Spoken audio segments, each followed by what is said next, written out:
And we are up. This is episode number 44 of the Our Town podcast, coming to you from just off County Line Road in Madison, Alabama, on the Limestone County side of the road. And before we start our episode, this is the last one of the year, calendar year that I'm doing. This will post second week of January. I just did episode 43 last night with Samantha Imker, Sam I Am from 104.3 ZYP. That will post next week. But as it is calendar year-wise, the final episode of the year, and I look back on the how the show has grown and the audience that has gotten excited about the episodes and the feedback I've received, which is all good. Just a reminder, please subscribe, hit the notification bell.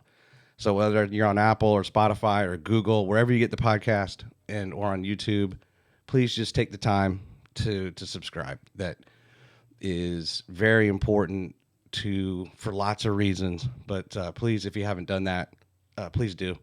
Even if you don't, sometimes there's people who only watch the clips I post. I totally get it, right? We only have so much time in our lives and that we can devote to different things, like taking in a podcast or TV show, whatever you're into. But if you, even if you're just watching the clips on LinkedIn or TikTok or Facebook, Instagram, wherever they're posted, if you don't mind just popping over, hit the link. Try to make it easy. There's a YouTube link, there's a Spotify link, and then for everything else, of course, you'd have to go in and just have that loaded in your audio player. But rate the show, just kind of all of that stuff. I will say, if you're interested in being a guest, I don't think I've turned down anybody that's interested in coming on the show. And actually, this week, I'll give a shout-out right away to Peachtree Interior Design. Her name's Carolyn Kimbrough. She reached out to me on my website, wanted to be on the show. And that's happened more than a couple times, probably 5 to 6 times this year, where people just reach out. And as people will learn, I think, and the purpose of this podcast is to go into a little bit more depth on the individual, the guest. Some of that times we go into a lot of depth on the personal side, or we'll just have more time to go in depth on what they're there for, the business they represent or the nonprofit they represent, whatever it may be, where we use long form to not have time constrain us in any way in what we do. So please continue to reach out. And so today's guest is a friend of mine who's been on the show before, episode 5, as I switch over to our studio shot, and I'm wearing a Jag 28 hat, and he is wearing a Jag 28 hat. Thank you. And let me just move this out of the way a little bit. I put the sticker on a box that you gave me after episode 5. So our episode 5 guest has returned, and Thad Forrester is here. How are you doing? Couldn't be any better. Thanks for meeting with me early this morning. Yeah, no worries, man. Yeah, this is the morning of December 29th. 30th, sorry, December 30th. Yeah. And I'm not going to, I'm taking the day off. Yeah, what about you? Are people working this week? I guess. I think we're just kind of lying low. I'm hoping not to be tasked in any way. Yeah. But you know what I thought would be fun, Thad? Maybe before we really dive into this, let's just look at a still shot of what things looked like in episode 5. Yeah. Okay. Okay, so right now this camera is new. I think I've been using it for like maybe the last 5 episodes. And then I actually have, and then now this is, let me switch over. This looks a lot different. Yeah. And in a minute, I'm going to show what it looked like. Got a little bit of a shadow going on back there. That's okay. I'll do a shot here shortly. And then, and actually this is a new camera. This is a new angle. This is my debut on this angle. I have a different camera, and Thad's probably laughing. The way I have it mounted, I kind of jimmy rig a lot of things. I'm using a lot of L brackets and just pieces of wood to hold things up. Scrap wood, yeah. And I went into Lowe's. Let me go back to this camera. I went into Lowe's yesterday or the day before, and my wife was with me, and I have the wood here, but I would have to cut it. I have like some old deck boards. I had to replace some deck boards, and I didn't want to get my chop saw out to like have to cut this board. Just, one cut. Yeah. So I thought, well, I need to go get the L bracket anyway, because it needs to be a little bit more sturdy to hold that camera. I wonder if they have a piece of scrap wood. And I had just been at Home Depot maybe 4 or 5 days before that, doing the kind of looking for the same thing, and they didn't have anything. And sure enough, there's this piece of wood that was exactly the length I kind of needed. Yeah. And of course because I bought like that, we bought a rug. My wife's like, well, I'm like, they're going to give it to us for free. I'm not going to try and not ask, hey, how much do I need to pay for this? I'm not going to steal it, but I know they're going to give it to me for free because it's I don't know, what's that, like 18 inches long. Yeah. But that mounts the new camera. So let's do this. Now look at the screen. You're going to see what it looks like. I don't know which screen to look at. You got a lot of them. There we go. There, okay. one on the left. Still got the same flag. Yeah, the flag's still there. Yeah. I've moved the clock, but the lamp is still there. And then, of course, behind me, the recording sign is there, but I've painted the walls differently. The plant is gone. And the lighting, microphones are sturdier, too. Yeah, that those. What's really interesting about it seems trivial, but sometimes the wiring that comes with a microphone, there's a difference, right? There can be a difference in quality, and for some reason, the XLR cable, the audio cable that was embedded in that microphone boom, just gave off some funny audio. I didn't like it, and this one does. It gives out much better audio. You could, of course, string your own cable if you wanted to, but it's easy when they're all integrated in. So I've done a lot of experimenting. Hey, it looks awesome in here. There are so many cameras, and you got great pictures. And I know they can't see everything, but great shot of Big Spring Park and downtown. And I know you got some native Alabama stuff over there. Yeah. What kind of wood is that? You know what? I think that's just some cheap, like 1x4s. Okay. And they just glued them together. I do have someone who's like a carpenter that if I go find the right slab of wood, I have different plans. I still want to do the same thing, like the state of Alabama and a more expensive wood that's a slab, right? That's just kind of, they're all glued together. But at the same time, I wanted something fast and I wanted it now. Yeah. So yeah, and I thought that on the right side of the studio I have less monitors than I used to have, so they're all now come on this side. But yeah, man, just trying to improve episode by episode. As you well know, you're episode 98 now, right? You just released the episode on the Candy Bomber. Mm-hmm. Yeah, that dude just died, 101 years old. Yeah, right. If people are not familiar with the Patriot to the Core podcast, that is what Thad hosts. I would refer you to that. You can go back and watch episode 5, where we probably went into a lot more detail about that than we probably will today. But he's been doing that podcast in memory of his brother Mark, who was killed in action in Afghanistan. Yeah, and you were talking about reviews, Troy. I mean, it really is. Sometimes we kind of seemingly beg for reviews for our podcast, and especially on Apple Podcast and on Spotify, because that's what they allow for sure.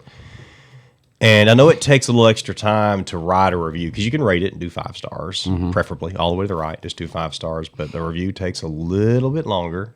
But yeah, I mean, we appreciate people doing that. I just got a new one this week. Of course, I offered a reward for that. Yeah. I'm still waiting for my second new one this week, I think. So yeah, I will got a cap. Okay. Yeah, I kind of tried to do that with a promotion, and you were definitely one that wrote in. And you're like, hey, you don't have to give me the cap, but just trying to spur some comment. I already have a cap, Our Town podcast cap. Well, what's so last night Sam I Am was here, and by the time I say that, it will already be done, right? And people watch episode 43. But it would be the one advantage I think that the radio business has, and industry is they're kind of built for, like, right away for the call-ins and giveaways and stuff. And I've always been a huge listener of radio and a fan of radio, because no matter who you were listening to, there was always a fun aspect. And I probably should switch over. There was always that fun aspect of whether it was a sports station or just a kind of general entertainment. They were there to entertain you. Sam and I talked about a lot about that, where a radio personality job. Their job is to entertain you. And if they're not feeling it that day, too bad. They have to. It's like being a good actor or actress, right? You have to not let people see your true emotion, and you have to overcome that to do your job, which is to entertain me and you, or on your way to work or whatever it may be. And then, but the other aspect is I've always loved to try to win stuff off the radio. So if there's always a trivia contest or or a raffle or beat caller 7, right? And they have all done that for years, that kind of same format, which I certainly think helps build their audience, because if you're into a show and they're usually pretty good about saying, hey, at 7:10 we're playing this game, at 8:20 we're playing this game, or this will be your chance to win. And I think that I would love to, in a way, like build an audience through that, because it's just fun. It'd be fun to have people expect that episode to episode. Yeah, I used to try that. I used to call in and try to win stuff and ask them to play songs. And what state was this, in Haleyville? Yeah, it'd be a Birmingham station. Yeah, Birmingham. I-95 normally. So we talked about Haleyville versus Haleyville, and you try to swallow it. And I ran into your dad the other day, and he says, I just say Haleyville. And I was confused. Yeah. I think he was doing that for you, for your benefit, just so you could understand him. I don't know. So let me ask you this. So I think in numbers a lot. In today's episode 44, when the number 44 comes to your mind, what's kind of like the first thing that flashes in your mind? It would be a football player. Yeah. What running back? Am I thinking of... You're thinking of the same guy I'm thinking of? I know I am, but I don't know his name. From the Redskins? I've gone blank. John Riggins? That's who I'm thinking it's of. John Riggins. All right, is there one more that you're thinking of? Well, if so, I mean, Riggins was popular because he won a Super Bowl. He has that famous run where the Dolphins guys like dragging on his jersey. I think that was the first Super Bowl that they won as a team, like in 82 or 83. And other than that, maybe like someone like Tom Rathman, maybe, he was a fullback. He's probably, because the 44 is very odd for like a tailback. Yeah, it'd be Riggins. And Riggins was definitely like tailback and a halfback, and he was kind of like just a running back. Ronnie Lott was 42. Yeah, right. Yeah, so it was Riggins. Yeah, defensively, was it Brian? No, Brian Bosworth was 55. He's fit. Yeah, I think that's right. Yeah, but and I'm just like you. I think of football numbers and jerseys, or if it's 23, you're thinking of Jordan, right? Mm-hmm. Oh yeah. But whatever, number 2 is like Derek Jeter, comes to mind. But I guess when you're a sports fan, that's kind of Oh yeah, is the predominant thought you have in life. But so the other thing, I was going to tell you a quick story. When I was doing my live stream portion of it wasn't a podcast, I was actually calling the games. And if anybody hasn't heard me being interviewed, that was like episode 11 when Tori from ZYP interviewed me. And I think we'll do a little bit more of that today here with that kind of during his cameo. But I did an episode last night and turned around, and I was really tired going to bed last night, but got up this morning, and now I'm excited you're here, right? But what was really hard, I traveled. I did 2 playoff games. One was a Friday night, and one was Saturday. And I was covering 2 schools. They were crosstown rival schools. So it would be the equivalent of me, since we're in the James Clemens district, right? If James Clemens was on the road playing somewhere, and the very next morning I was doing a Bob Jones game, right? There's a good heated rivalry between the 2 schools, a real healthy rivalry. So I do the one game Friday night, 200 miles away in Roanoke, Virginia, in Salem, Virginia, which was like a football institution. Now, Virginia is nowhere near on the level of, when you think of high school football, you think Texas, you think Alabama, Georgia, California, Florida, Ohio, Pennsylvania, not necessarily Virginia. But they have like an institution in Salem. A lot of those kids will feed into like Virginia Tech or Virginia, right? But and every time we went down there, we got throttled and sent back. So I go do this game. There's a lot of setup, right? I have to travel all the way down there. I have to do all the setup, depending on what booth I was in, and just a ton of prep, a ton of pre-production. I was tired, and then I had to drive back, and in the morning do it all over. Like I had to pack up all my stuff, and like I had these 50, I think they're like the 50-gallon like Husky work boxes. Yeah. And I put all my gear in there, and I think one of my sons came with me, so we like load up the little Honda Accord I had, drove down there, drive back, go to bed, wake up, go right to and it was a home game for this other school. During the day? It was it was like a noon game. Okay. So I had to be there by 9 or 9:30 and get all set up. And it ended up being a less complicated setup, and it was in a stadium that I already knew because it was their home stadium, so I'd done games there. But it was hard. It was hard to like do back-to-back kind of games with not just having to do the play-by-play, but all the stats and all the production stuff that we do. So that reminded me a little bit of like you kind of go to bed having just done an episode, and you wake up and here we are doing another one. You're always got your game face on, Troy. All right, so let's. I want to talk about F3. That's what you just came from. Yeah. And I'm going to bring that up on the screen, but this is a men's organization, right? So go ahead and as I bring this up and talk about what F3 is, how you came across. There's like 296 regions in the world, or I think there's like a huge region in Australia and some other countries, and of course there's a huge predominance here in the U.S. But let's talk about F3.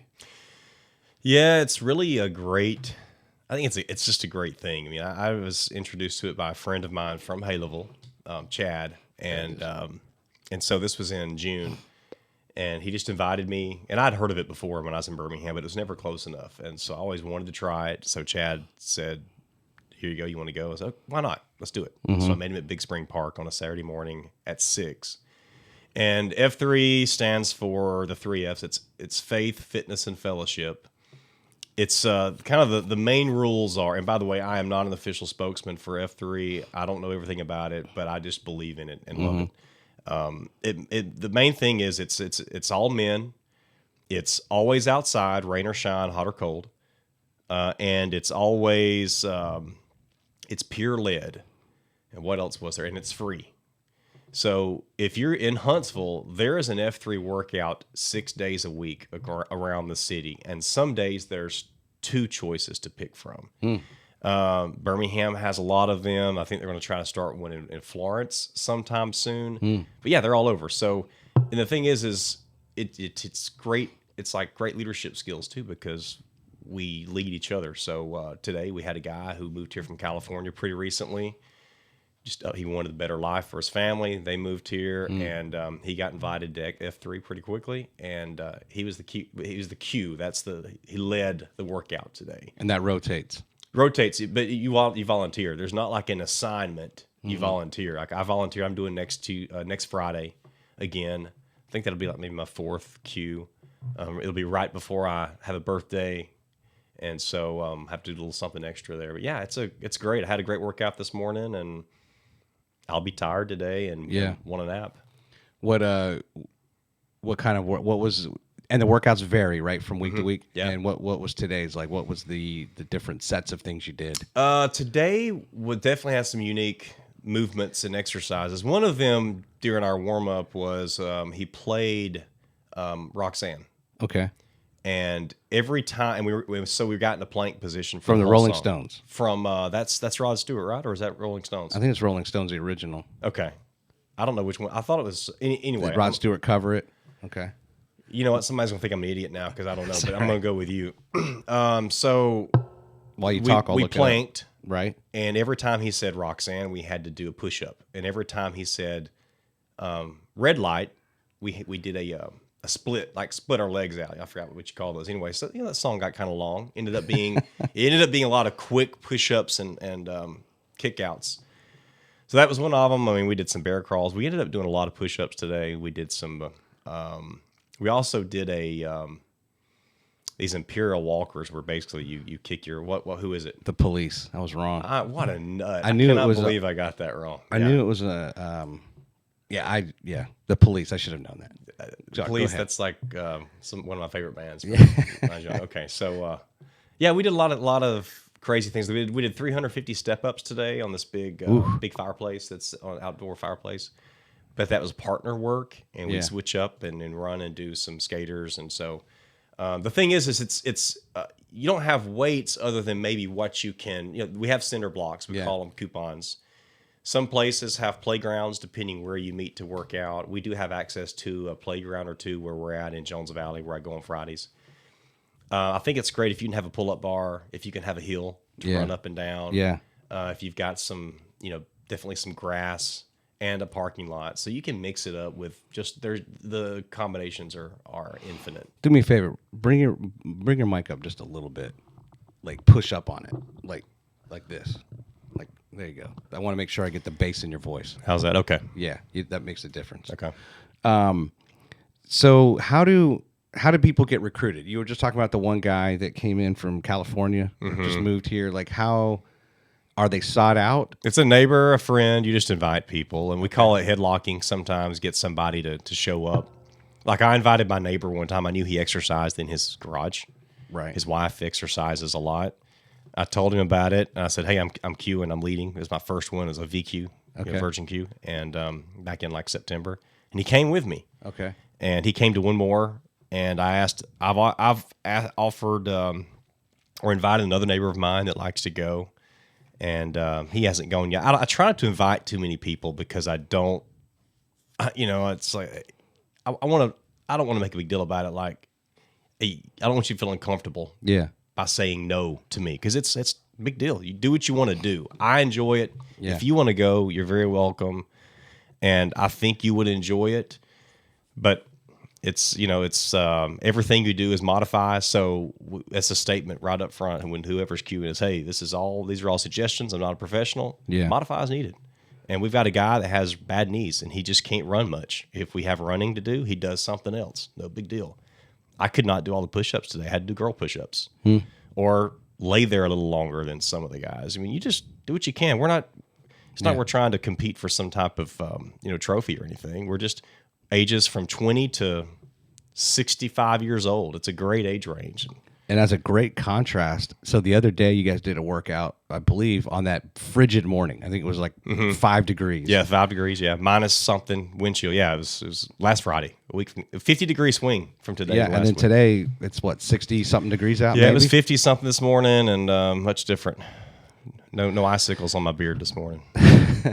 So the idea is that kind of once you get into the program and you get comfortable with it and you're ready to invite someone, or the instruction is, hey, look out for other guys.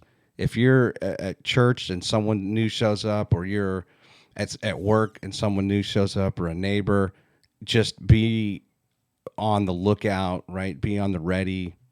Notice these types of things. Think and about invite that person in for inclusion. Yeah, because think about the guys that need something like this. They don't have time. Maybe they feel like they don't have time to work out. Now, these are all early in the morning. During the week, they're at 5:30. The ones on Saturdays are at 6. And during the week, they're 45 minutes. On Saturdays, they're an hour. Okay. At least in our region. I don't know if that's all the way around the country or not. But, guys need other guys. Women need other women. And lots of times we don't make the time for that. This makes it a little bit easier. There is something that we have where we try to, we have announcements. We have prayer requests. There is a very... there's a Christian feel to it, even though it's not affiliated with any type of religion at all. Predominantly Christian, around here for sure. So we always pray at the end. We pray for people. We take prayer requests. And I think it's a really good opportunity of fellowship and looking out for each other. Yeah. And opportunities to lead as well. It's cool to now look back on all the episodes. I interviewed Penn Garvich, episode 2. He used to be involved with the Corn Ferry Tour and the Huntsville Championship, and now he works for Radiance Technologies. And I guess then you told me after I've known you for a long time, and then we had your episode.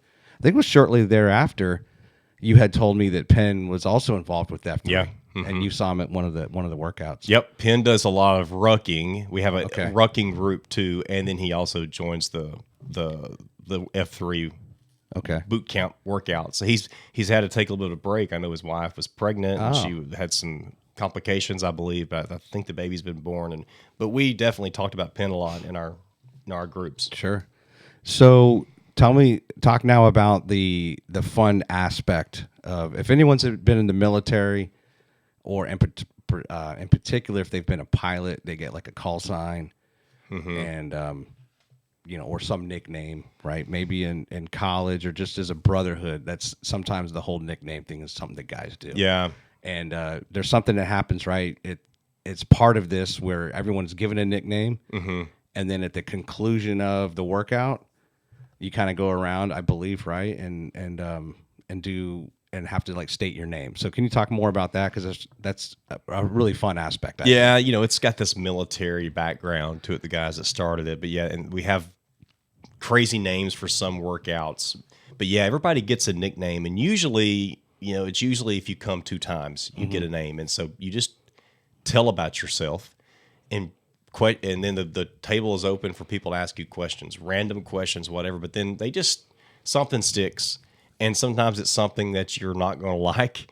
It's not going to be anything that's demeaning or right. Dirty or anything. But they can be some like, well, there's a guy there this morning. He recently got his name, and he's a big Georgia Bulldogs fan. Well, he made a mistake, and no, I'm sorry, he's a big Georgia Tech fan. Okay, and his mistake was letting people know. So guess what his name is? Bulldog.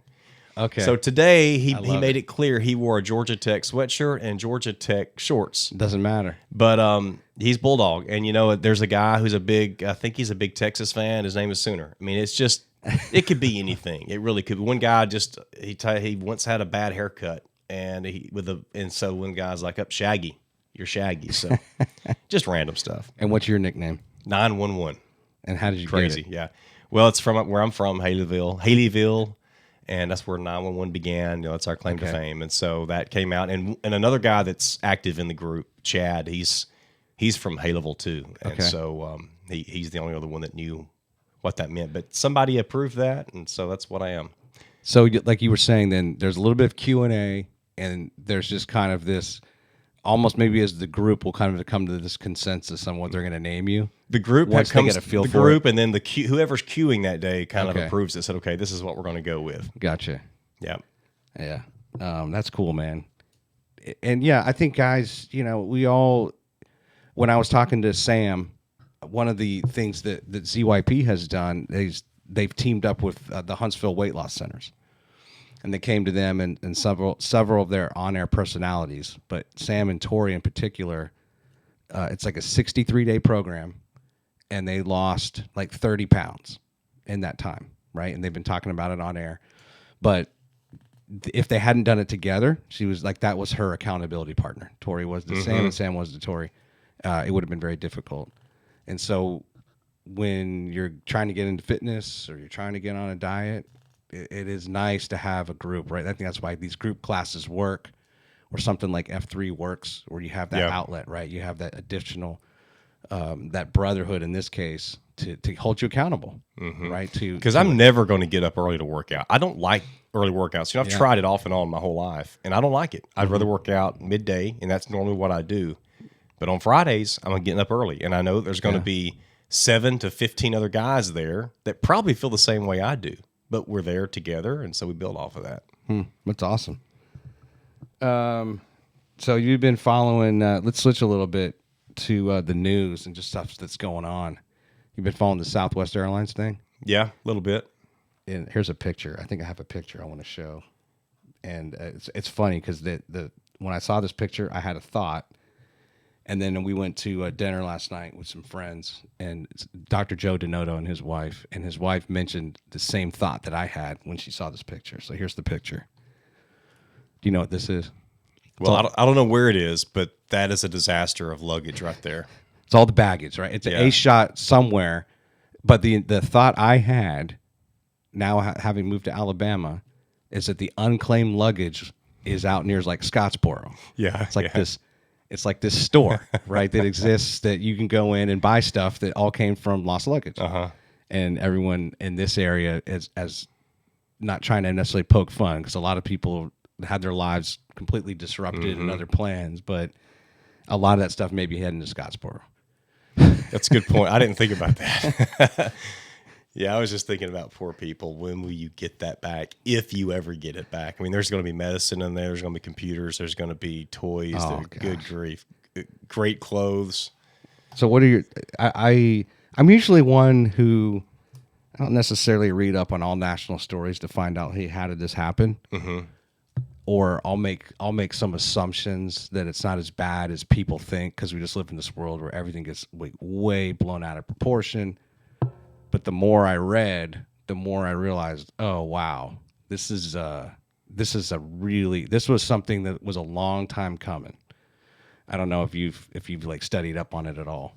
No, but tell me what you think about it. So, number one, I think what's going to happen is there's going to be some congressional inquiries on like, okay, how did this happen? And here's the deal: like I had been a travel agent at one time, and I've seen those systems that they use, and they're typing, like they're doing a lot of typing. They're not like just using applications like you would use in their point and click, right? They're like dialing into a mainframe. So it's very kind of antiquated anyway, like reservation systems and such that they use to do stuff. It's just old technology. Well, apparently Southwest, and the other airlines have upgraded and updated over time. And some of that pressure comes from the unions, pilots unions, the worker unions, whatever. Well, Southwest apparently just hasn't done it since like the early 90s. They just haven't made those changes that are needed. So that's not just in the ticketing and the reservation side, but it's also just where are their people at right now? Where are their pilots? Where are their crew? Where do they live? And so it's something as simple as, okay, this flight's canceled. We now need to get a new pilot and crew for this next one. They don't know where they are. Yeah. They don't know how to reach them. So and that goes to what I would think is this is the hard reality of publicly traded companies. Their number one priority is not customers. It's the shareholder, right? And I can see you can be very, very critical of companies, but when you're publicly traded, what do you do with your money that you have? Do you invest millions and millions of dollars into a system? Or do you say, you know what, we can probably keep getting by, but we need to pay a dividend. We need to, we have a responsibility to our stock, our shareholders. We need to make numbers. We don't need to be investing money in infrastructure, whatever it might be. So there's kind of that, which I think is playing a lot into they're so behind the times. And so here's where then their business model backfires on them. They built their business on, like, you notice they're always been different. Like if you go on Google and type in like I can type in Dulles to San Francisco, and it almost the result page will come back similar to like a kayak, where it's like, okay, here's all these choices you have, like right there in your first hit results. But Southwest is never included. Nope. They've always been different, which means they also then don't have co-shares. They don't pay the money to say, okay, if I have a problem with my flight or our flights, someone can go fly American or United or Frontier, pick an airline. They've always just been different. Well, and but they built their business on point to point. So rather than coming into the hubs, Delta has Atlanta, Salt Lake, United has Chicago. Houston. American has some, in Texas somewhere. DC has a little mixture of all of those.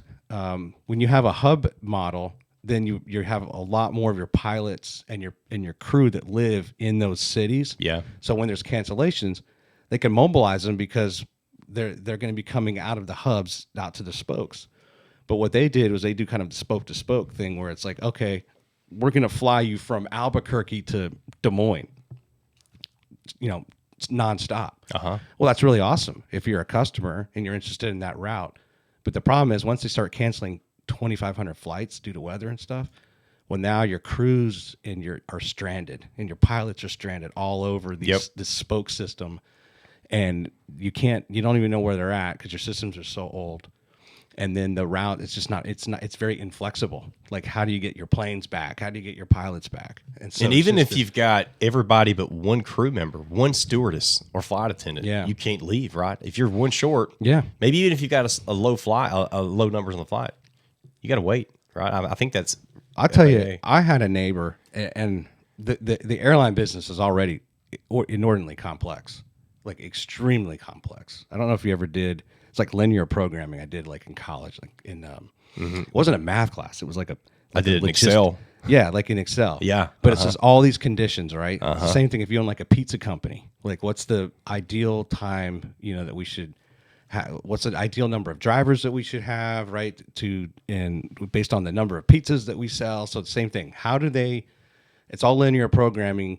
When how many planes need to be in the air based on the how much are they gonna have to pay for fuel? Uh-huh. And the passengers and stuff, because they don't want to have empty planes. They used to, and they've gotten really, really good at just saying no. We're gonna only go with the optimal number of flights. I have a friend who used to work for American Airlines, and there are so many pilots, and you can almost get lost in the numbers. So talk about complex, right? Like they actually had a pretty good idea of where all their people were, but they also have excess capacity of pilots, and they would sometimes go months and months and months without having to work, without even getting a route. And some of that was based on there's just all these things like, okay, does this person have the number of hours that they need? And if they don't, they send them to training, and a certain amount of time has to go pass before they can give it another flight again. And you could kind of literally lay in the weeds and not have a route for almost a year. So it just goes to show you how, American, they're still flying, they're still servicing passengers, but because they had that hub and spoke model, they know exactly what reserve of pilots they have, and they can react more quickly to disruptions. Yep. But the baggage thing, I will tell you, that does actually boggle my mind a little bit, because you're usually you're with your plane. Right. And even if there was a problem, I guess you get off the plane and get your baggage. So that one still, I could see how if the baggage continued on somewhere after you connected, but that still is kind of a little bit of for me, just personally, I'm puzzled. Yeah. How did that become such a mess? But it's not good. No. And at first I was like, hey, look, Southwest has a different business model, but the CEO probably didn't come out early enough and apologize. Yeah. Apologies kind of go a long way. Now it's way beyond that now. Something's got to be done. But I don't know that he came out at first and just showed some empathy and was proactive. Didn't seem that way, but I've always loved Southwest. Yeah. But I'm glad I wasn't flying them. Yeah, they've always been on the list of the top most admired companies. Mm-hmm. And I actually just looked at a list yesterday, and they've just tumbled. Yeah. And I'm sure that list is not even that old, but they tumbled quick. Yeah, big time. All right, here, let me show you something here. Let me do a one little shout out here to this is the 256 today. And I want to read a story because we're talking about the weather, right? So that weather obviously impacted Southwest. But let's talk a little bit now locally. And actually, you live over the mountain. Mm-hmm. I would say the proverbial mountain from where I live. And this story has to do with that. But just a little plug for myself. I write this article and give them a picture, which is the same picture I use on my YouTube when I post stuff on YouTube. So the EP42, that was for what went out this week with Tori. Did you write? Because I got to say this, Troy. This is good. North Alabama's newest favorite son. No, they wrote that for me. See, there we go. Troy By, North Alabama's newest favorite son. I love it though. Yeah, it's great. Yeah, they did an initial story. They being Mecca Music and Dylan Smith, who's actually now going to be working with now Congressman Dale Strong, who's going to be on his staff, and a lady named Allison Cannon. They came and met with me, and we lined up. This is when I lined up the interview with Dylan in episode 25 or 24. And so right around that time, they said, hey, we like to start doing a weekly thing when you post your podcast. And so when they did the initial article, that stuck out. Like, wow, that's kind of a cool, and they keep it. So yeah, keep going. Great. I don't know how long the newness will last, but I'll take it. But I wanted to come down to the story here. So Cecil, are you familiar with? It's like Cecil Auburn. Cecil Ashburn, yeah. Yeah. There's a story on that. But before I get into that, how did the storm?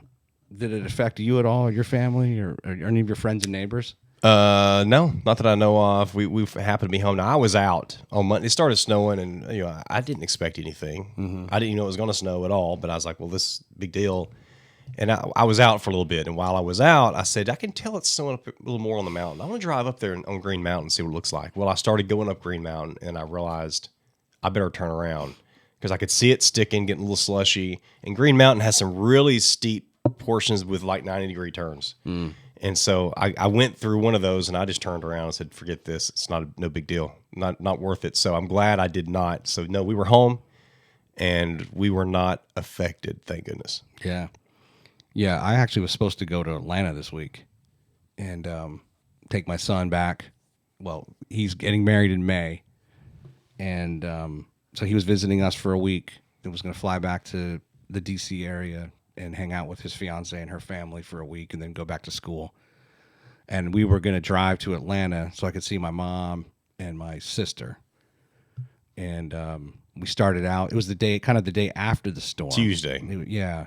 So it was Wednesday morning, right? No, Tuesday. Well, the storm was Monday night. Oh, that's right. Yeah, so Tuesday morning we tried to head out and got to like not even as far as Scottsboro. And then there was just dead stop. And I look at it was red for miles. There'd been some accident. And there had been cars, even on 565, cars are off the road. Mm-hmm. And you have that sinking feeling like if 565 is an issue, we're going to be going through the mountains here, Yeah. and on our way to Atlanta. And I've never driven that to really kind of know what to expect. But I just had this feeling like just turn around. And I bought him a ticket to fly out of Huntsville and go up to D.C. and we just skipped the Atlanta trip and we'll do that another time. Yeah. But so I saw this story, and this is a kind of a good Samaritan story, and I'll bring this up here and read it. So it says hundreds of people across North Alabama were left stranded Monday night after unexpected black ice coated much of the Tennessee Valley. One of the worst hit areas was Cecil Ashburn Drive over Huntsville Mountain. With the roads impassable and first responders unable to reach stranded motorists, one Huntsville couple stepped up to help. Brittany Branham said she and her husband received a phone call around 4 p.m. that her mother-in-law and sister-in-law were stuck in traffic on the road near the walking trail. And I remember seeing some shots, like I think they sent out a drone. It's like Governor's is kind of that one road that goes over the mountain, and it was at a standstill. Mm-hmm. Yep. And I was like, not good. And I'm not, even though it's a holiday week, it's kind of the rush hour peak volume, right? They said that there were hundreds of cars stuck and just sliding into one another. So we bundled up and got the four-wheeler out to go get them. Branham, who works as a manager at a local veterinary clinic, said it was about 5 miles to reach him on Old Big Cove Road. You're familiar with all this? I am. It was a solid sheet of ice. Once they reached their family, Branham said there were so many people stuck in their cars and just as many walking down the mountain. We saw small children, all the way to elderly people trying to make that walk and clinging to the guardrails because they were falling. Branham said hardly anyone was dressed for that type of weather because it was so unexpected. After assisting her mother-in-law and sister-in-law off the mountain, they turned around and went back up to the mountain to help others. In total, we were able to get 13 people off the mountain to meet their ride so they could go home. Yeah, I love Samaritan that story right there, right? And that's another reason to have an ATV. I believe in that, and I don't have one anymore. I got rid of mine. Yeah. But look at that, how many people they helped. And there's more stories like that. Yeah, great story. Green Mountain had to have people rescued, governors, I'm sure, as well. So yeah. I know we don't get the accumulation, but when I've lived in areas where there's accumulation, I always made sure I had a shovel in the car. Mm-hmm. Like, because there's been plenty of times I've gotten run off the road or slid off the road, and I kind of like to dig myself out. And I've also telling my kids now, look, you might be toasty warm, and we're heading somewhere where it's going to be warm, and you may not be wearing a jacket, but anything can happen. Yep. Make sure you have gloves. Make sure we have a coat so that if we do have to walk for any reason, right? And that's a case in point. Exactly. People weren't ready for that. We learned this for a little while several years ago when that happened. If you remember 2014, 2015, somewhere around there when Birmingham and Atlanta were shut down because this same thing happened, but it was worse. More snow, more ice. And it was awful. And I got stuck in it too, and I was able to get home. But there were a lot of people that slept in their cars and slept in lobbies of businesses. And people started saying, hey, I'm going to make sure I've got chains in my car and I've got a flashlight and I've got blankets. But then we forget and we don't do it anymore after a few years. Well, and this is not a criticism because this is Alabama and these things are far and in few, what did it say, that far and few between? It's infrequent, right, that these things happen, but we don't really, we don't have the budget or we don't have the equipment to do pre-treating, right? And plowing well, I mean, and stuff, or do that's we? what I'd like to know. I think I think Huntsville probably does do some of that now. Maybe somebody correct me, but I remember after the shutdown several years ago in Birmingham started pre-treating. I think I've been wondering that, but I think Huntsville did that a year or two ago. Some of the areas, nothing was pre-treated this time because nobody expected it. Now they don't pre-treat a lot, but I believe they do spray and do some sanding. So somebody can correct me if I'm wrong. Well, I'll tell you, when we set out on Tuesday to go ahead to Atlanta, which is the day after, still cold, so there's still ice on the road. It wasn't precipitating, but it was still just dealing with all that, the black ice. Once I hit like exit 17, which is like Governor's off 565, you could tell pre-treatment had been applied.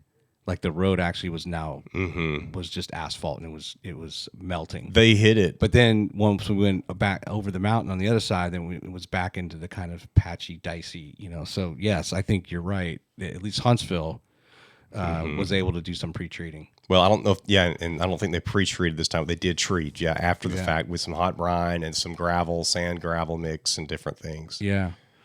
It was just a little too late. Yeah, and it's tough. I mean, it'd be one thing if you lived in up north where it happens all the time, right? And there's a failure in the system. What happened? But I've in Virginia they would pre-treat all the time, and sometimes nothing would happen. Like the storm moved or it wasn't as bad, and they did what they could. They had the equipment, but I don't necessarily fault areas where it's like. That's right. They do the best they can, right? Yep, that's right. And it's ice. Once the ice is on the road, there's just nothing you can do. What you got, man? You want to transition a little bit to some of the stuff you have prepared for today? Well, you haven't. I don't think you've talked a lot about your burn. You've mentioned it, but you had a serious. Have you shown it? Are you going to show your burn or anything? Is that appropriate? Pictures. I have pictures. What about like a live shot? Is that appropriate to show your foot, or you don't want to do that? Well, I could, but there's not much to see anymore. Okay. And it has healed up really well. Okay. The pictures were nasty.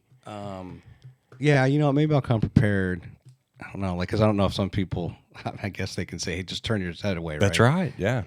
I could probably queue some up here on my phone, send them in, and show. I could do that. Should I take a minute and do it?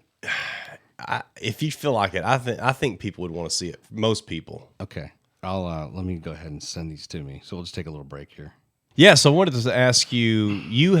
From what I've heard, Troy, you've definitely mentioned your burn, your injury, but you've not talked much about it. Now I've seen pictures.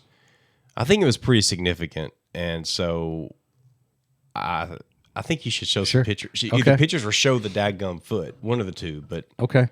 I can do that. So, warning to, or a heads up first to all the audio listeners. We're going to go into picture mode here as I talk about this burn, which happened on Sunday, October 24th.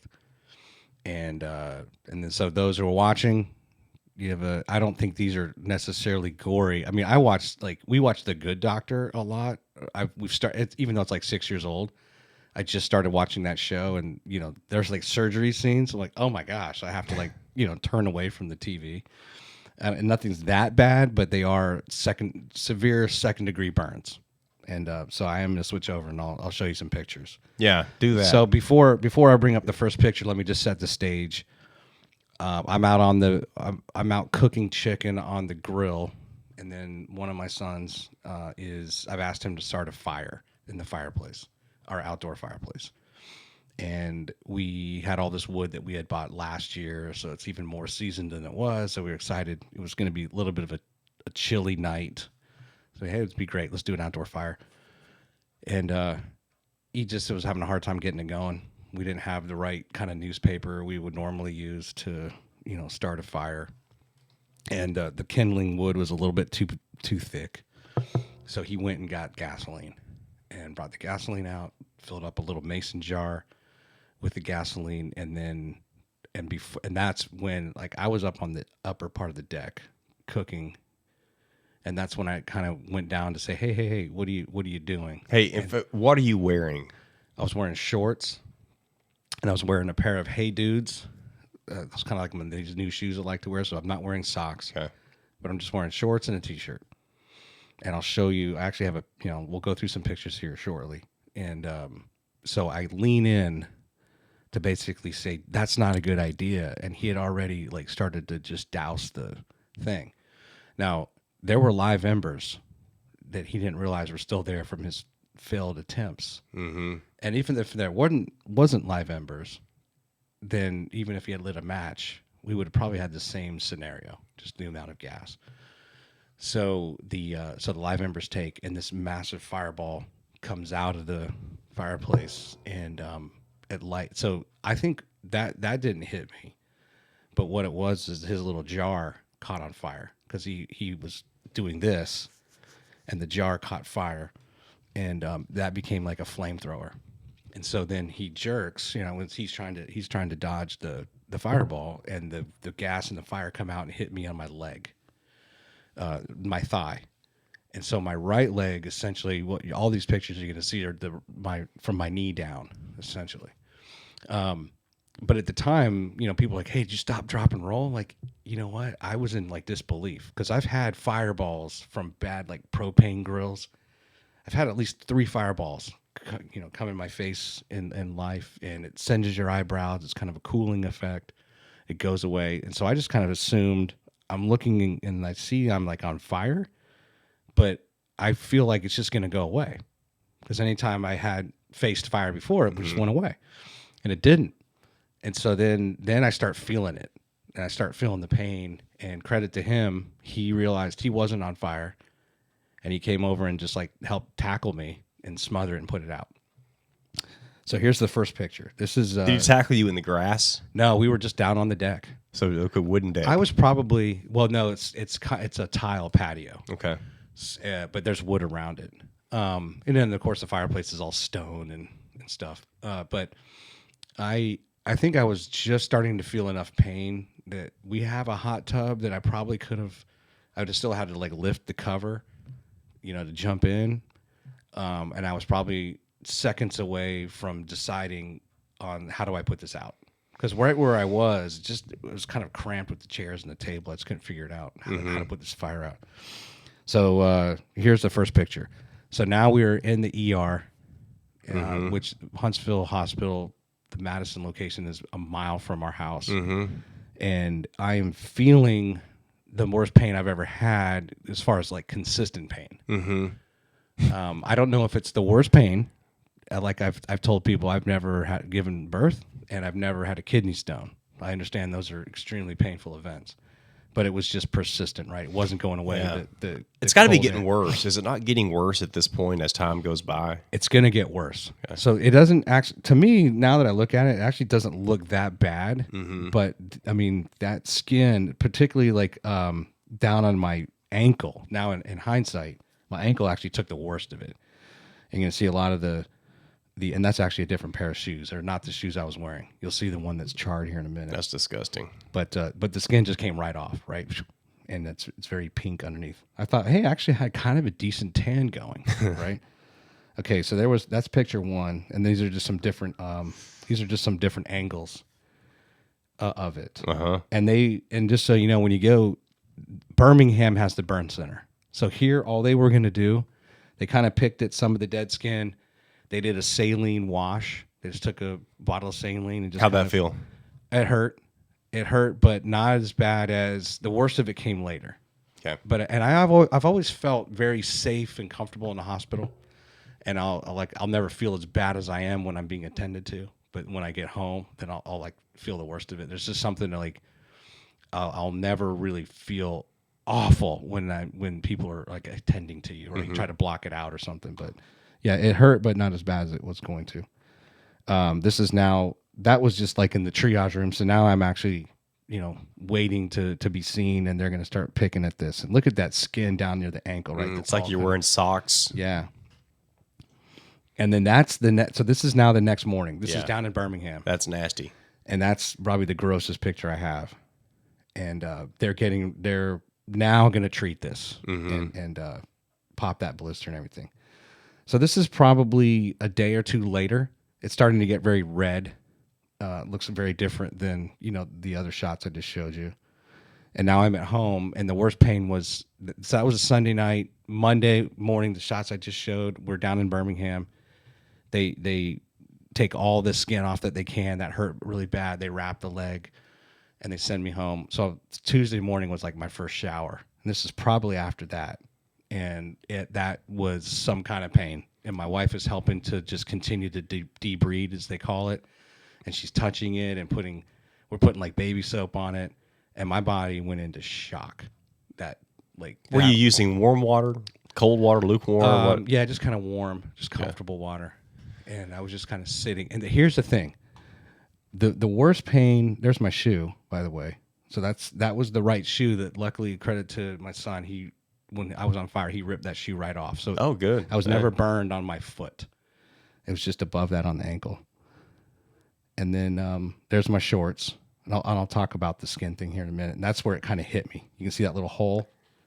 That's where the gas and the fire kind of hit. And then so I only wore them once. I just got those at like TJ Maxx, and that was it.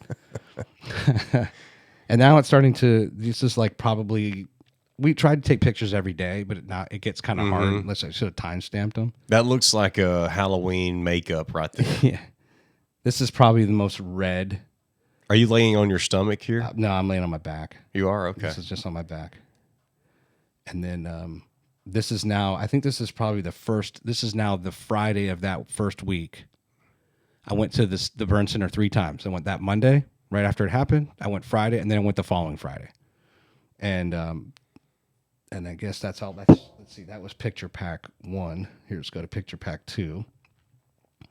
Now this is starting to look a lot better. It's starting to get pink. And this is probably took about a month. It was like right about Thanksgiving when it finally. You look down here in the ankle, like that's still not closed up. Yeah, you're still not wearing shoes at this point, right? No, and you can tell there, and there's a part up here on like my upper shin that hasn't fully closed. And it took about 4 weeks for all that. When you slept at night, did you just hang your leg outside the sheets, or did you let the sheets touch it? Well, the thing was, I always had it wrapped. The only time it was unwrapped is when I was taking a shower. Otherwise, there's this cream. It's like a cream in an ointment called Silvadene. And you essentially just coat your leg with this cream. It's almost like a Lubriderm. It looks like this little white lotion, but and that feels so good. And there's there's a Silvadene, and there's like this cuticerin, which is like the initial base layer of a cloth. That you kind of coat the cloth into that Silvadene, and then that you can cut strips, and you treat your leg, and you put that everywhere where the burn is, and that felt really good. And then you just kind of use gauze, and we did that for probably 4 weeks. And then after a while, once below my knee was kind of healing, it was just my ankle, and then I just kind of wore something around my ankle. What about dark days? Were there any dark, like mental or emotional days for you? Oh, so no, not necessarily. And this is one of those things where I guess I am fortunate that if this had happened when I was in Virginia and I worked on site, on customer site, and I had a responsibility and an obligation to be there every day to earn my living, I think it would be very different. I'd be very stressed out on like how much work am I going to miss and just getting around and being in pain, where now I can work from home. So and for me, that's what bleeds over into into life, right? And how I feel about things is like, okay, this isn't bad because I can get my treatments from my wife, and I can still. The first week was out of the question, like that I was in pain, or I was tired. I was just, but by the second week, I could function a lot better. I wasn't on as much of the pain meds. Yeah, and I felt like. But I felt at peace the whole time because I knew that like I wasn't affecting my leave balance. I could still, she would treat my leg in the morning, and then I could work. and I didn't really have to tell anybody unless I wanted to. As long as I kept my leg elevated, so I would sit at my desk at work. I started driving maybe like 2 weeks after. So for the first week, I just kind of sat up in here, and as long as I had my leg up, I was fine. But once you put your leg down, what you don't realize is when you lose all that skin and you have no skin, your skin actually, every time you stand up and your blood rushes to its extremities, your legs, your arms, your skin absorbs the pressure that the blood is putting in that action. So when you even stand up and you're just stationary, there's this constant flow of blood that you don't feel until you don't have skin. And that was the worst pain, was getting, like, you have your leg up, you're fine, you're sitting on the couch, and then you stand up. And they said, yeah, you can move around. Like, but once you got past that 30 seconds of pain of the blood, you felt like your leg was going to explode. Because it's trying to, it's trying to protrude through the skin. That was like the worst of the pain. Or if I had to go to the bathroom, just standing still was like the worst. So either I'm walking or I'm laying down with my leg up. Does that make sense? Yeah. Yeah, I didn't know any of that, but that's... Yeah, I was concerned about you, and I know it put you out of commission, too, from just walking and running. You went running recently. Was that the first run you've had since then? I think I was able to run... It was actually about the day or two after Thanksgiving. So okay. Once it had finally closed up, I tried. I think I put an ace bandage around my foot, and it wasn't like an intense run, but I did, and it hurt just a little bit. And then, after that, I didn't worry about it. Okay. But yeah, it was a good 4.5 weeks. We could do some music real quick. Okay. I got to name that tune prepared for you. Okay. What kind of it? So you had mentioned that you were a country fan, classic rock, and anything pre-2010. No, well, pre-country. I don't like new country now. Okay. Maybe 2010 or earlier, maybe even 2005 or earlier. I'm not a big country music fan now. Most of them, I don't. Okay. It's too poppy. Well, yeah, and I just I don't know who the new artists are. Yeah. I mean, every now and then, if you listen to the radio, of course, like a Taylor Swift, she's been around long enough, right? I can even recognize her voice. But there's a lot of good music, I'll hear, but I'm not a big enough fan where I'm following them, and because I feel like I just have too many artists from the 70s, 80s, and 90s that I still like. And I don't really have a place in a way for some of the newer music. The only new country music I'll listen to by choice is Blake Shelton. Really? Mm-hmm. Yeah, I do like him. All right, so hopefully this is not going to be too difficult. I try in a way to make these playlists. This is kind of that Name That Tune segment. We'll see how Thad does. All right. But and I'm just starting to use Spotify now. I let my Apple subscription kind of lapse because I do, and I tried Amazon Music, but I don't like their player as much. So I think I'm going to stick with Spotify. Okay. For music. I just went to Unlimited on Amazon right now to try it out, yeah. It gets stuck. It always wants to think I'm in the car, even if I'm in the house, and I have to like take it off car mode. But you know what? The one thing I do like about Amazon is like when you hit, like if I'm out running and I just tap my AirPod, like next song, it's like instant. Like with Apple's, like sometimes there would be like a delay. Take a little bit of time for the next track to come up. Amazon, it's almost like it's expecting you. Like, and it's trying to beat you to it. Like, how fast can I start playing the next song to please my customer? It's like it just happens. Like, oh my gosh, it's super quick. I don't know how they do that. Okay, here's let's see. Let me bring up the playlist. You see, I'm still figuring out the AirPods, so you've got those all figured out. Yeah. All right, here we go. We're gonna play Name That Tune. So in this, stop me when you know the title or the artist. Okay. All right. That was faster than I thought it would. That's Trisha Yearwood. Yeah. I think she's in love with the boy. Yeah. Good for you. Okay. Good for you. See, now I will hopefully have a production staff at some point where someone's on the timer. Okay. I could have a stopwatch. But that's the era when I was converted to country music was the early 90s. Yeah. Okay, so this one you're going to get too. George Strait, check yes or no. Look at you. Now, this is true, like, Name That Tune. Name That Tune would be, can you name it in 1 second or 2 seconds or one chord or two chords? And I mean, there's plenty of songs. It's actually kind of fun when you listen to music. And I've been listening to like lots of songs and okay, I'm going to pay attention to the first couple seconds. Is there something about it that's just, it stands alone, right? And that's, isn't that what's amazing about music? It just stands alone. Oh yeah. Like they're still playing the same instruments, but somehow in the sequence of it, you know that that is a unique Chili Pepper song or that's a unique Led Zeppelin song or whatever it may be. Okay, this one, we'll see how you do. Yeah. You got it? Dun, dun, dun, dun, dun, dun, dun. All right, just stop a minute. Let me just go ahead and answer this one. I love this song. Especially if you just want a game or something, right? You know what? I cannot think of. I'm embarrassed because I know the song.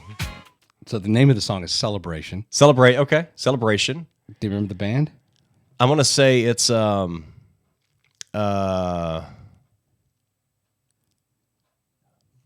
know what? I should be punched for this one. Go ahead and tell me. I don't know.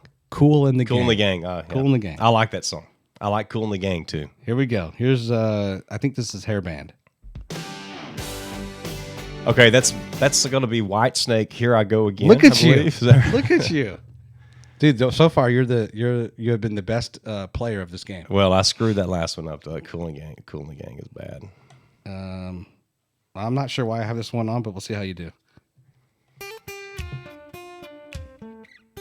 Yeah, I know this one, but I don't like it.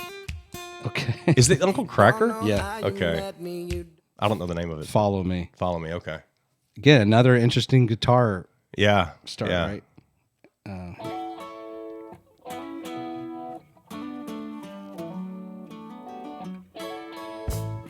Is this a remix? This is not the original version, is it?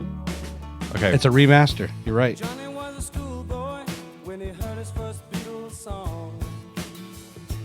Love me do, I think it was, and from there it didn't take him long. Don't you know? Got himself a guitar. Okay. You got it right. It's definitely been remastered. Mm-hmm. I don't know. Shooting Star, Bad Company. Yeah. Great one. All right, one more. Okay. All right, that's Every Breath You Take by The Police. Boom. You're going to win something. You are going to walk out of here with something. I better. I hope it's a Southern Spice ginger ale. That's right. You're looking for that, weren't you? We were going to play a game called Snacks at the Round Table, and you were going to bring Southern Spice ginger ale. Yeah, Buffalo Rock. I wanted you to try it on air because it is spicy. It's unique, but it's really good as a float instead of a root beer float. But let me ask you a music question. Yeah. Unless you want to do some more music too. Go ahead. What is a song that you just despise? You know, every time it comes on the radio, nope, I will not listen to that song. I think it's the worst song of all time. It's probably, as much as I like a Bruce Springsteen, I don't like songs where it's just there's hardly any lyrics. You just hear the same thing. What's that one song he has? He says like I'm going. What is it? He has a few songs. Do you know what I mean? It's not like I do know, but I don't remember. Or even if it's Bruce Born in the Springsteen, USA. though. Even if it's Born in the USA. Okay. He'll say it how many times in that song? 100. Yeah. Where you're like, where are the lyrics? You know, I got and you. maybe that's okay, you know, to some people's taste. But that one just kind of comes to like that. It's not just to knock at Bruce Springsteen, but those types of songs. And there's a few of them out there where it's kind of the chorus over and over and over and over again, where I'm like, I can't listen to this. Another one might pop to mind, but you know, and it's not like I'm a huge. I'm becoming a bigger fan, or I'm paying attention to the lyrics more as I get older. I will admit I was more just into like the melody, you know, just something will catch you. And a lot of times I never even bothered to memorize the lyrics. Yeah. I know what the lyrics were. Other people are the opposite way. They fixate on the lyrics and they really appreciate what the artist is saying. And wow, that's really deep. I'm like, it is? And then you like, oh yeah, because I just like the tune, That's right. right? And I've always approached music more like that. So then I think to better answer your question, then something like, let's say I really like the tune of Born in the USA, but then he ruins it for me because that's all he says over and over again. Mm-hmm. Where I'm like, can there be something else to this song? Can you write 3 or 4 verses? Yeah.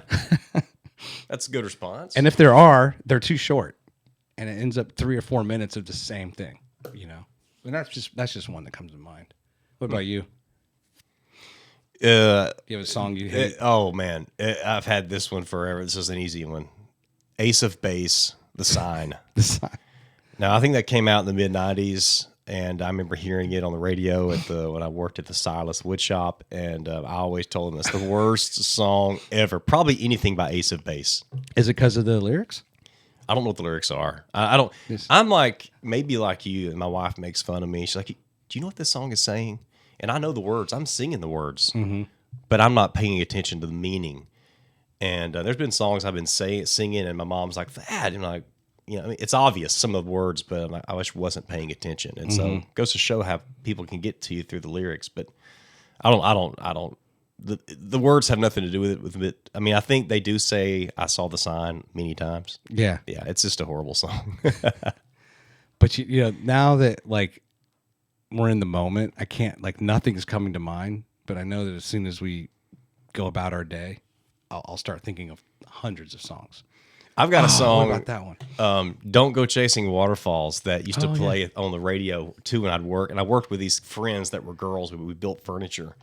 And so now, even to this day, and this is 25 years later or something, or 26 or 27, I'll record if it comes on, and I'll start singing the chorus to that song, and I'll send her a little. I remember clip. that was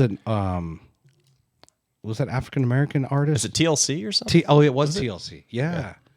Wow. I never cared for the song, but it just to make fun, I guess. There are certainly songs that like when Backstreet Boys like came out or NSYNC, I probably forced myself to just not like them because it was a popular thing to do. Yeah. Just to not like them and make fun of them. And then later you realize, actually, they're pretty good songs. I like some of their stuff. And or you start to appreciate like their choreography and like their talent that they had, you know. But there was definitely the peer pressure of like, no, that's stupid. Yeah. Those boy bands, you know. Like, actually, they're pretty talented people. It's the same thing with like certain actors at times.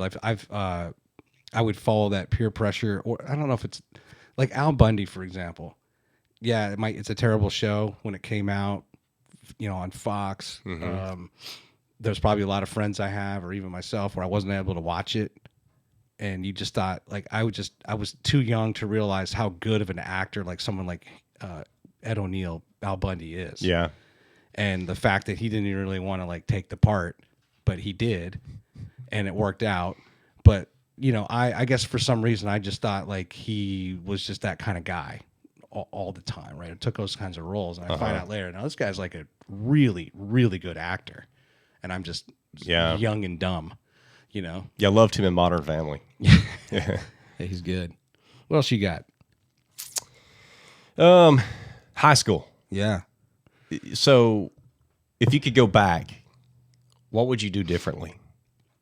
I'd probably spend more time with my younger brother, and I was just so, or my family in a way. I was really caught up in like just my friends and sports. I mean, I was always busy and doing stuff. And what's the age difference?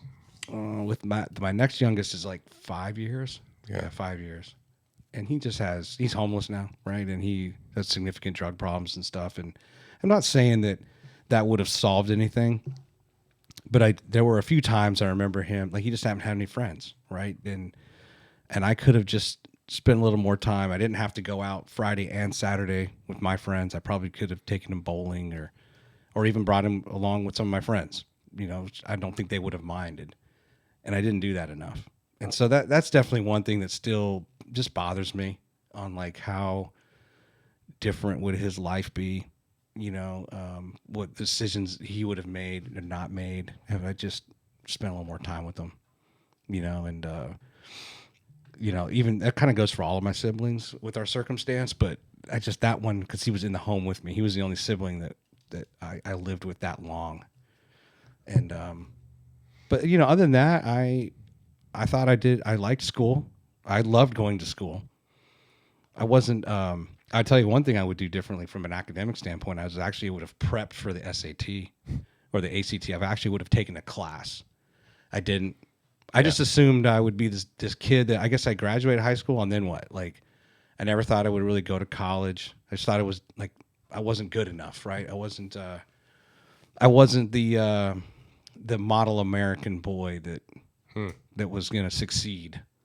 I don't know what I thought, but I certainly didn't have any sort of desire to like try to think ahead and plan ahead. And I had all these friends that were taking these courses and they did really well. And then on the SAT, and I just take the test and it was bad, like embarrassingly bad, which cemented further my like lack of confidence in myself. Right. Oh yeah. You're a dummy. It's like for some reason you're good, like with your classes and, you know, you get along with people but then when I take these tests, I feel like an idiot.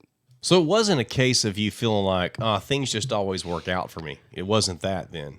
No, it's just, I just didn't have, I had no forethought. Mm-hmm. I wasn't thinking anything about the future. And not that I'm not that I regret anything necessarily.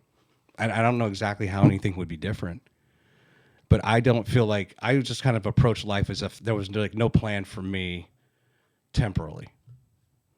You know, I knew I was going to go on a mission, like I thought after high school, and that's it. I was just kind of just thinking like, okay, I'm going to do this.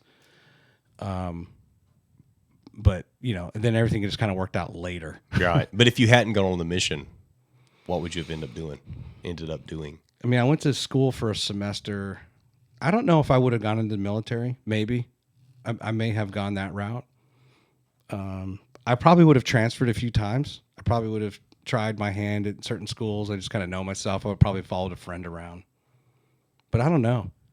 I'm not. It's kind of a scare. It's like a scary thought because I'm not really sure. Well, your mission probably had a big impact on your career. I would imagine. I think it. Yeah, well, your path. When I got back, then it was like, and I knew I was going to get married to Wendy. Then it was like, well, now I got to be a man. I need to like find a job, and I've got to figure out then, okay, if I get a job, how do I improve my salary and stuff? Like, okay, well then I got to go to school. And then it started to make the sense, you know, like, okay, yeah, I can get certain types of jobs, but if I want to get certain higher paying jobs, then of course I need a degree. Yep. And then I started to like have more motivation, and I needed to make up for lost time, and I needed to work harder, and then it all started, you know. So I guess luckily it wasn't like I was 30. It was more like I was 21, 22. Mm-hmm. But I felt like I had lost some time, potentially, and just not having any direction really in high school as far as planning for the future. Yeah. But it all worked out. Well, I'm very proud of the fact that what I did do is I worked my way through it, right? I paid every nickel of my schooling, you know, my bachelor's. Well, actually, I did an associate's, a bachelor's, and a master's, you know, and got married. And if I borrowed money, I paid it all back, right? That type of thing, even if it was from family, always paid them back. So I am proud of kind of just not beating myself up and saying, okay, I can still make do, right? I can still be optimistic and I can still be something, even if I'm a little bit late to the game. Yeah. And then I was at least proud that I paid my way through it. Yeah. You know, as I was figuring it out. So that's one thing. But man, I loved like the jobs I had in high school. I was little side jobs. Yeah. Well, what were some of the unique ones? Awful ones or great ones, whatever? You know, let's see. Some, like, you know, there's jobs I would have where I went in with a buddy. But my first job, no. I turned 16 and I was never, as much as I wanted to work, I had a buddy that like got a job at 14 at a Mexican restaurant, and he saved up for a moped. So, before you're 16, like having something like a moped when you're 14 or 15 is would be a big thing. And I was like, man, John gets to ride all around town on his moped because he's 15 and has a job. And so when I was 16, I worked at a seafood restaurant. I was a busboy. And that was right after football season ended. So I usually would kind of work through the winter and then maybe into the spring, but I also wanted to play baseball. So I worked at the seafood restaurant until it just became like I couldn't do both, but I wanted to play baseball. And so then I get fired because I don't show up for a shift because I had a game. And then I work in the summers, and then I started working the golf range. That was fun. Just good hard labor, picking up golf balls. What, driving the tractor, or you actually? Yeah, we had tractors and trucks and stuff to pick up the balls. So you had one person had to go out and you pick the balls, and then you have to bring them in and wash them. And actually, you've picked them, you dump them into trash cans, which end up becoming extremely heavy. So it was a good workout. We would have to lift and if you were by yourself, figuring out how to lift an entire trash can of balls onto a truck and or fill it appropriately. Because we would have to load up this little Chevy S10. We could put 8 trash cans and then drive it into and it would be tilted down the S10. Yeah, all these things are so beat up. But just there was always just maintenance, to do, or they did a lot of landscaping there. But you were usually doing something related to, or I could go work the batting cages. That was the easy job. If you ever showed up for work and you really just wanted to show up early and have a cush assignment, you go to work the batting cages. That was a really easy job. But I liked the physical aspect. I'll tell you one funny story. We were never, when customers were there, most people suck at golf. Most people do. And so if you look at a driving range, most balls are going to be within 100 yards. Mm-hmm. They're going to just be if it's a really busy range, look at it on a Saturday afternoon, it'll be littered with balls that are out to the 100 marker. Then you'll have another proportion out to 150, right? And then you're beyond that, they're few and far between. So and as a courtesy to customers, we would never drive our tractor in inside the 100-yard marker while we were in operating hours. We would usually wait till we were closed and we would pick up all those balls. The problem is though that sometimes you start running out of balls if it's really, really busy, and you have kind of no choice but to come in and make a couple passes because you're gonna pick up a ton. Because it's just disruptive to the customers, and of course they're trying to hit you and all that stuff. Oh yeah. Well, but we also had a putt-putt course, and that putt-putt course was one of the only ones in the area, and it was a really nice one. It was like a pirate-themed putt-putt course, and girls from all these different high schools would come to play. So a lot of times I'd be out on the tractor, or my buddies and I would just be talking about, hey, what girls are there, and what schools are they from, and do we know them? And this one of them was now, of course, this is before cell phones. These are conversations we're having with each other, right? And this one was like, hey, before you go out on the tractor, man, see if you can take a look at whatever this group. I think they're from Oakton High School or something. I'm like, okay. So I'm out on the tractor, and I'm like, I see, and I have to turn and make a pass, and I come back, and I'm convinced that I know this girl, and I want her to see me. For some reason, I felt like if they saw me working really hard, that was a really good thing. Yeah. They would. Now, are you wearing a tank top? No shirt? No. I would wear a t-shirt and jeans and boots. Okay. Hard working, type thing. Right. I never wore a tank top. But so I decide I need to get a closer look. I think it's her, but I need to take a closer look.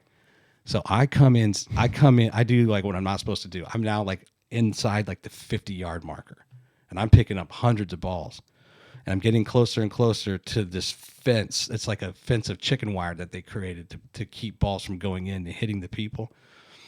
And those tractors don't turn very well.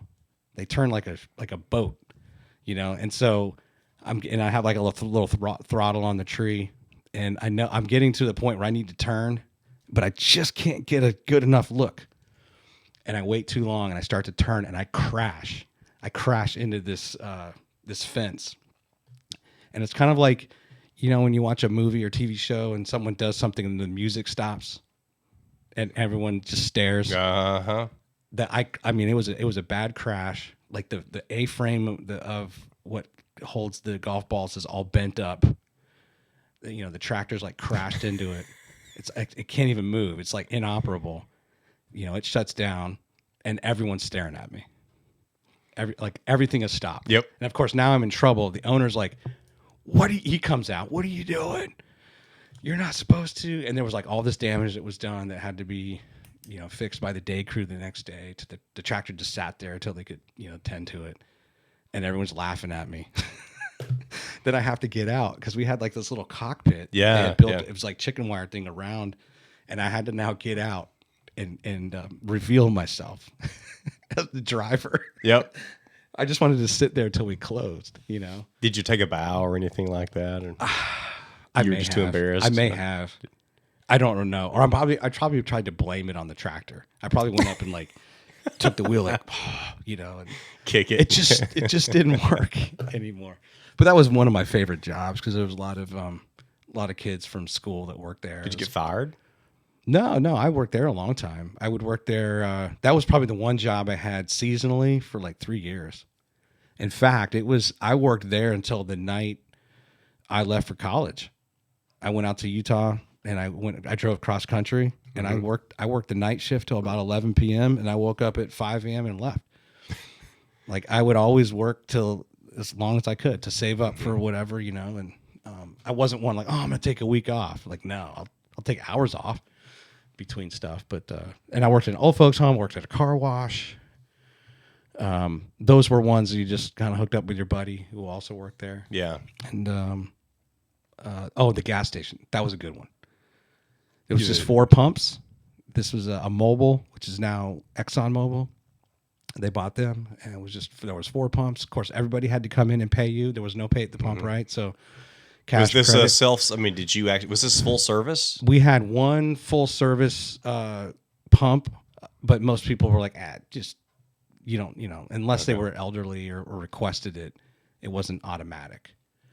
And that was a cool job because I learned a little bit about inventory management and just the sales side of like running a service station where they weren't just selling gas, they're fixing cars. My boss's name was Monty as well. My given name is Monty. He actually died kind of early in life, but my buddy and he got a promotion like from cashier to like doing oil changes and like tire rotations. And we actually thought about like not going to college and just working for Monty for making $8 or $9 an hour. Yeah. Like he was trying to convince us and he would make us managers and make like $25,000 a year if we didn't go to school. Yeah. And he's like, no, my buddy went to the Navy and I went off and did what I did. But that was a kind of fun job, man, where you just met a lot of people in the town who were coming in for gas. We'd always have like specials. There was like Super Tuesday and Super Saturday and on Super Unleaded. They got like a discount. So you start like getting this appreciation for like the regular customer, coming through. And there was a couple Redskins, now Commanders, right, that would fill up their gas there. So I get to meet some celebrities. And I just liked that job. And you just worked behind the counter. Behind the counter. I worked from like 5 to midnight. So we weren't, the cars, the service side was done for the day. Now we're just selling gas and snacks. Yeah. And of And course, you're typing in the price in the cash register, right, from the tag. Yeah. No scanner. There's no scanners. Yeah. And there was a button. I guess we had some sort of like little something like, soda, coffee. Just hit the button and it knew. I probably had to key in some barcodes at times. The hardest thing for me was when people wanted cigarettes because I don't smoke. I've never smoked. And there's 100 different varieties. And sometimes I'd have the customer come around the counter and say, you're going to have to pick what you're into because you got soft pack and, hard pack. And menthol. Filter, no filters. Yeah.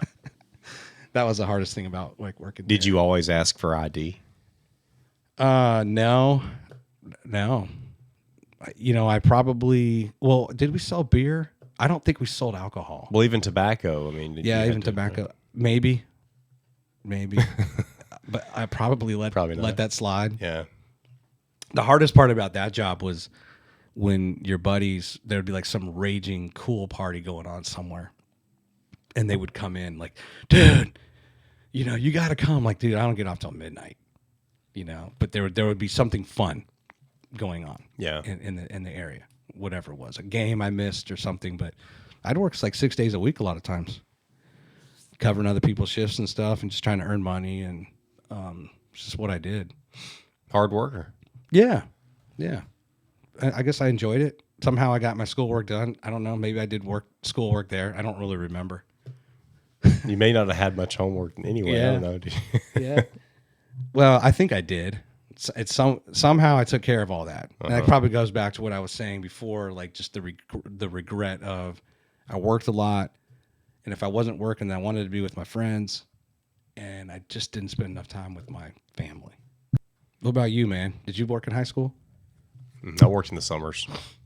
Yeah, I worked in we didn't have as many options, in my hometown. Yeah. But I worked in a furniture plant, connections through my dad, and I thought it was the most awful job in the world. So the first summer, I didn't even start working until I was 16. I worked only in the summers because I played sports during the school season. So, basically right after school got out, I would start working the 7 to 3:30. Or usually I worked to like 5 because they wanted me to stay after and clean up or sweep the floors and things like that. But we built furniture, J&L Manufacturing. My brother Joseph worked there. He started there when he was 15. I think the state got on to them and said, hey, he cannot work there till he's 16, so he had to take a break. And then he started back midsummer when he turned 16. But yeah, it was assembly line type, so it was the same thing, just using a screw gun, and I was just building tables, the same thing all day, and it was really awful. And I remember thinking, I'll do anything. I mean, cut grass.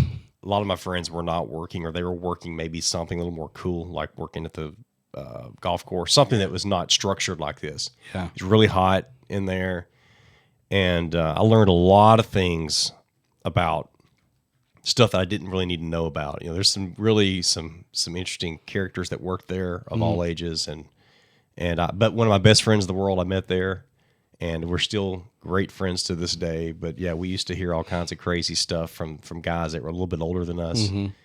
Yeah, I worked there a lot in the summers, and just worked my way around and did several different things. I drove a forklift, didn't get any type of certification, just started driving it.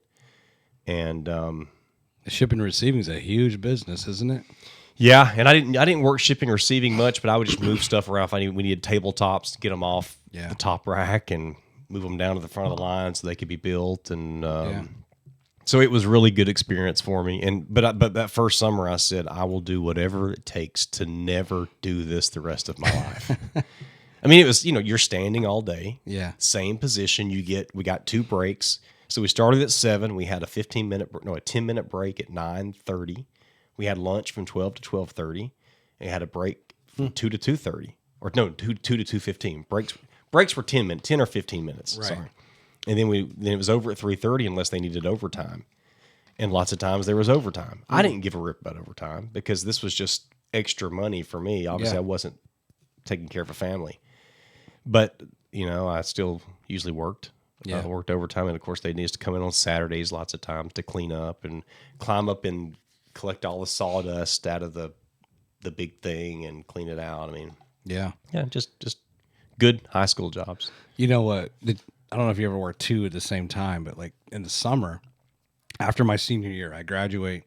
I was working at the golf range, but I was also going to mow lawns with this guy. And now you step up from your normal 20-inch little mower you might use at your house, depending on what kind of yard you have. Now I'm using like the 48-inch, 60-inch Skag was the brand mowers, these big commercial mowers, right? And actually, after the first day, ripped all the skin off my, like trying to hold the handles and learning how to like control these things. It was kind of brutal, but I was working. I would do that in the morning. Work with this guy from like he just had his own little business, had like 2 or 3 mowers, and just wanted some seasonal help knock out some extra lawns. And these are big homes in Great Falls, Virginia, like big expensive homes. We're talking $2-3 million houses with a yard. The elite people, and that's the kind of, I don't know how, like his dad, I think helped him start the business, and his dad was connected with like this elite status of people, and so we mowed some yards in some really exclusive areas. I was like, wow, right? But anyway, so I do that in the morning, and then I would I guess I would go home, take a nap or something, and then I would go work at the golf range afternoon and the evening. Well, one day I'm at the golf range and I fall and I cut my head open on the job. We were working on a tractor or something. And I fell and I hit a screw in it. I can't remember what side. I think it was on this side, and it just kind of cut me and I had to get stitches. So they let me have a few days off from there, but I still had to go cut lawns. So when they gave me stitches, they shaved my head, to stitch me, and I got all this like lubricant ointment that I have to keep on it to fight infection. I still showed up the next morning to help mow lawns. By the end of the day, there's a little bit of grass, it's in there that I had to clean out.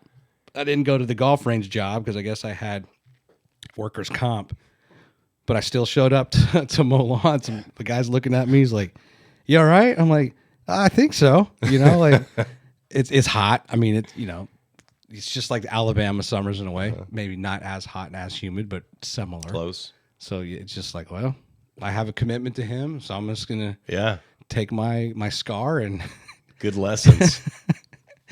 and it's not his fault. No, That's the way I looked at it. Because now I'm like, if I don't show up, he's got nobody to help him. And so that was kind of that lesson. And hey, I agreed. Tell my kids, like, if you sign up for something, doesn't matter what it is, you go. 100%. There's a practice, you go. Yep. There's games. There's no, I'm skipping. I'm not. Like they are counting on you. Yep. You don't want to play? Well, just don't sign up next year. Yep. But you're finishing out this year. Well, we probably need to wrap up. You got any final thoughts or final things you want to talk about? No, I'm just ready to see an F3 workout one morning, Troy. I need to do that. I need to get invited.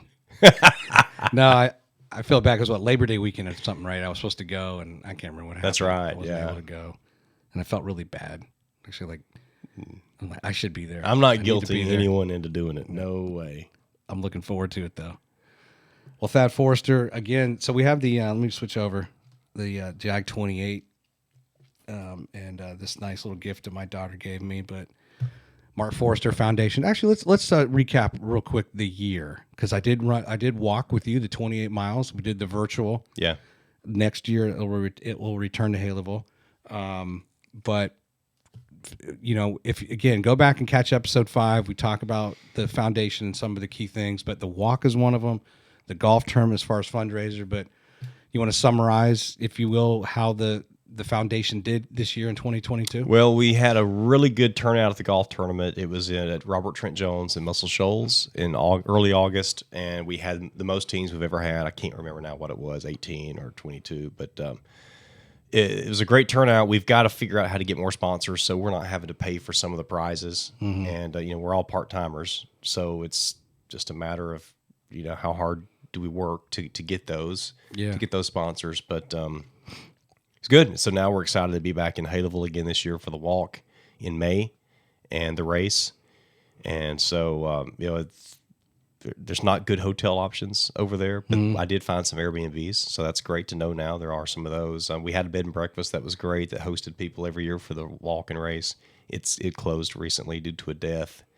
So you've got a really bad hotel, and I hate to say that about my hometown, but it's not a good hotel. It's been there forever, since before I was born. So I don't recommend it, but there's hotels in other towns around, and then check out Airbnbs. But we'd love for people to come, or if you can just drive in and drive out, that day. You should convince one Dr. Bo Rivera to buy the hotel. That is a good idea. You know what I mean? Yeah. I'm going to say something to him. In fact, I'm going to make him watch this episode to the end. I'll just do a clip. Yeah, do that. And so Bo Rivera, episode 12, is a dermatologist, right? Skin cancer, really. Yeah. Doctor, surgeon that owns Southeastern. And you're going to see his new facility. If you're on 565 and you're going east, just look on the north side, on the left side of the road, and you're going to see his new facility. It's looking good. It looks good. It looks really good. Got the blue light. Yeah. Southeastern Skin and Southeastern Skin Cancer and Dermatology. Yeah. We, I had told you we went down to the beach. We go down to Gulf Shores, and we were staying at the Fairfield Inn, which had access to beach access. And I see this guy in a hat, in a big hat. So usually in a big hat, it's like someone that shouldn't be in the sun at all, or they're probably a dermatologist, right? And they don't want. And sure enough, it was Dr. Bo Rivera. So we saw each other That's on the funny, beach yeah. and caught up. And he's like, "I thought that was you." I was like, "I thought that was you." So it was fun to catch up with him. But Dad Forrester, it's been a pleasure having you, man. It's been awesome being here. Thank you, Troy. Hey, Happy New Year to you.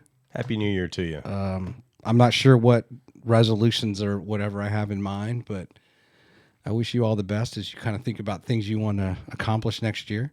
Yeah, absolutely. We do it every year. My oldest is getting married, so that'll be different for me. Congratulations. Thanks. He'll do another internship with Mantech, my company, during the summer, which is kind of fun getting to work. He'll be in the office with me. Doesn't really work for me. Works on another program, but I don't know. Been kind of thinking like, oh, what will happen in 2023? Well, you've had a house full. I saw one of your sons downstairs, and I was like, hey, I'm just a random guy walking through your house. Don't pay attention. So at some point soon, you'll hit episode 100 of the Patriot to the Core podcast. And I hope that's done here. I hope I'm able to interview who I've talked to you about here in person. We'll see. Perfect. And I guess, there's probably a chance that this time next year I'll hit episode 100. You will. I'm going to keep cranking them out. Yeah, no doubt. While I can, while I have the schedule. My kids are a little older. My youngest is almost 16.